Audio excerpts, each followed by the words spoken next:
C'est un parcours semé d'embûches. Comment s'installer en agriculture quand on est jeune? Un forum est organisé aujourd'hui à l'hôtel de région de Rouen. Banque, aide financière ou encore projet de vie. Nous en parlerons avec notre invitée, présidente des Défis ruraux. Enfin, comment naviguer dans les méandres bancaires et administratifs quand on veut devenir agriculteur? Une question que se posent beaucoup de jeunes à l'heure de s'installer. L'association Les Défis ruraux organise aujourd'hui un forum à destination des candidats à la profession d'agriculteur. Un rendez-vous qui permet de prendre conseil auprès des professionnels du secteur. Et pour en parler, je reçois Sylvie Kless, présidente des Défis ruraux. Bonjour madame. Bonjour. Alors tout d'abord, quel est le profil de ces nouveaux venus? Alors aujourd'hui, nous recevons 300 jeunes qui viennent des lycées agricoles publics, donc Brémontier-Merval et lycée d'Yvetot, mais aussi une maison familiale. Et ils sont sur des formations qui vont vers l'installation, donc les BTS Axe et puis les bacs pro agricoles. Ce sont des enfants d'agriculteurs généralement? En général, oui, mais pas que. On a aussi des jeunes qui s'intéressent à l'agriculture en venant de différents milieux. Alors ce sont des jeunes qui pourront parler de leur projet professionnel, mais aussi de leur projet de vie. Et ça, c'est important parce que derrière, on engage une vie de famille, on engage la famille. Voilà, c'est ce qui est important pour nous. En fait, au-delà du projet économique sur l'installation d'un jeune en agriculture, eh bien, effectivement, il engage un projet de vie, un projet avec son entourage. Et donc, pour nous, c'est important que les jeunes, quand ils sont encore en milieu scolaire, puissent prendre le temps de réfléchir à l'ensemble des conséquences qu'aura leur installation. Autant sur le projet économique, le projet professionnel, le temps de travail, et puis du coup, la vie qu'ils engagent avec leur entourage, et puis le territoire sur lequel ils sont ancrés aussi. Le parcours de l'installation, c'est un parcours du combattant, non?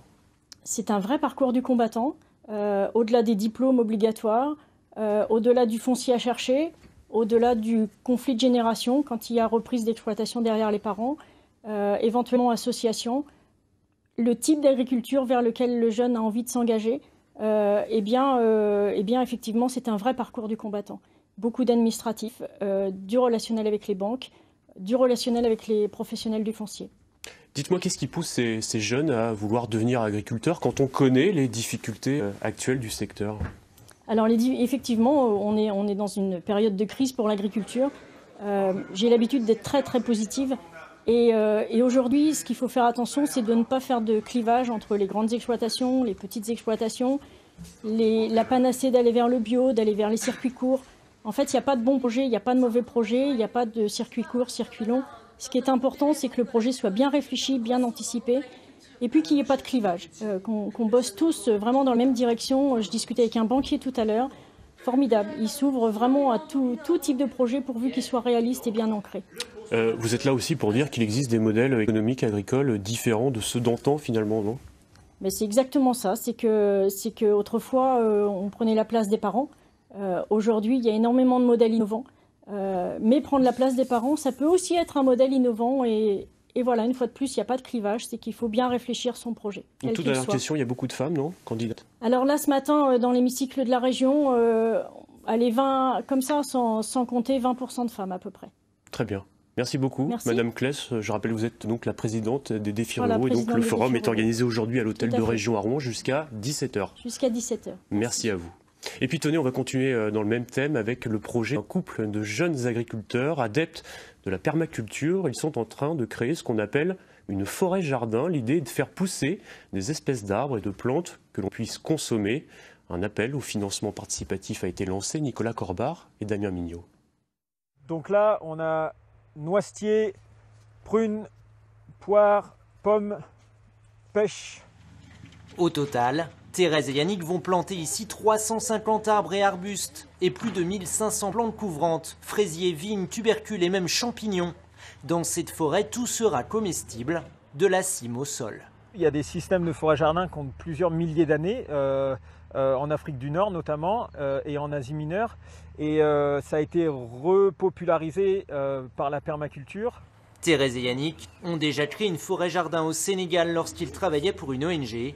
Ici, la difficulté est de concevoir un système en palier qui permette à chaque plante d'être irriguée par l'eau de pluie, sans l'aide de l'homme. On va creuser des rigoles qui sont exactement comme des gouttières d'une 60aine de centimètres de profondeur, qui vont stopper l'eau et la forcer à s'infiltrer.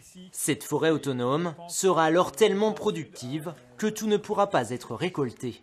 À certains moments de l'année, notamment à la fin de l'été, quand il y aura une surproduction des pommiers, du verger de pommes à cidre, une grosse partie sera donnée en nourriture aux cochons. La nature ne perd rien, jamais.